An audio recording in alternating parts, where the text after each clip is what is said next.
Baspa supremo Mayawati ने NDA और India गठबंधन से दूरी बनाए रखने का संदेश देकर छोटे दलों की राह आसान कर दी है।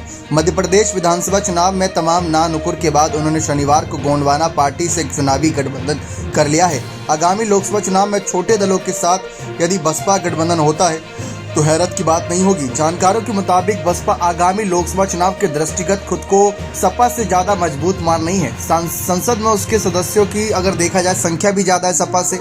इस आत्मविश्वास की मुख्य वजह है कि वहीं बसपा सुप्रीमो ने बीते दिनों जिस तरह महिला आरक्षण के मुद्दे पर पिछड़ों के हक की बात की, उससे साफ होता है कि दलितों के साथ पिछड़ों का भी वोट कहीं न कहीं पार्टी विचारधारा में शामिल करके वोट बैंक के समीकरणों पर असर डाला जा सकता है। लोकसभा चुनाव में भाजपा के बाद बसपा को प्रदेश की दूसरी बड़ी सियासी पार्टी ग्रुप में दर्शाना उनकी चुनावी रणनीति का हिस्सा माना जा रहा है। बता दें कि इससे पहले बसपा कई राज्यों में छोटे दलों के साथ गठबंधन कर चुकी है। हाल ही में पंजाब में उसने शिरोमणि अकाली दल के साथ मिलकर चुनाव लड़ा था। कोई खास सफलता नहीं मिल सकी।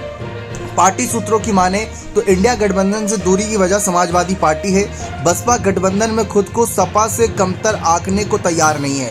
उसकी नजरें इंडिया गठबंधन के बजाय रालोद जैसे गठबंधनों पर जुटी हुई है कि अगर जयंत चौधरी का साथ मिल जाए तो पश्चिमी यूपी, जी हां, बसपा और रालोद के साथ आने से पश्चिमी उत्तर प्रदेश में बड़ा उलटफेर हो सकता है। क्योंकि जहां एक तरफ रालोद इस बात की उम्मीद लगाए बैठी है कि अगर मायावती का साथ मिल जाए तो दलित और जाट, किसान, तमाम मुस्लिम वोटर्स मिलकर पश्चिमी यूपी में बीजेपी की जीत की गाड़ी को रोक सकते हैं। और यही उम्मीद बसपा भी लगाए बैठे कि अगर दलित वोटर के साथ जाट और किसान वोटर भी साथ आ गए तो बात बनती नजर आएगी और अखिलेश के लिए मुसीबतें रहेंगी। लेकिन आपको बता दें कि उत्तर प्रदेश में इंडिया दल से अगर भले ही कांग्रेस सपा साथ हों, लेकिन कांग्रेस बसपा को ज्यादा तरजीह दे रही है। जैसा कि हम अपनी पिछली कुछ रिपोर्ट में भी आपको बता चुके हैं कि जब बात विधानसभा चुनाव या नगर निकाय चुनाव या एमएलसी चुनाव की होती है, यानी राज्य स्तर चुनाव की, तो माहौल अलग होता है। और जब बात राष्ट्रीय स्तर के चुनाव की होती है तो राष्ट्रीय पार्टी को आगे किया जाता है। और वही हमने देखा भी था। 2019 में बसपा ने शानदार वापसी करते हुए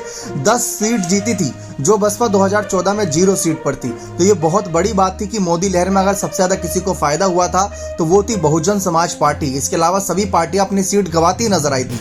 तो बसपा को इसी वजह का कॉन्फिडेंस है। इसी वजह से एनडीए और इंडिया दल उनके साथ गठबंधन के लिए आतुर है कि मायावती का साथ मिल जाए। लेकिन मायावती किसी को साथ देने को तैयार नहीं। लेकिन अगर रालोद अकेले में आकर बात करना चाहती, गठबंधन करना चाहती है, तो अभी भी दरवाजे खुले हुए हैं। देखते हैं क्या कुछ होगा आगे। बने रहे चैनल के साथ। बहुत बहुत धन्यवाद।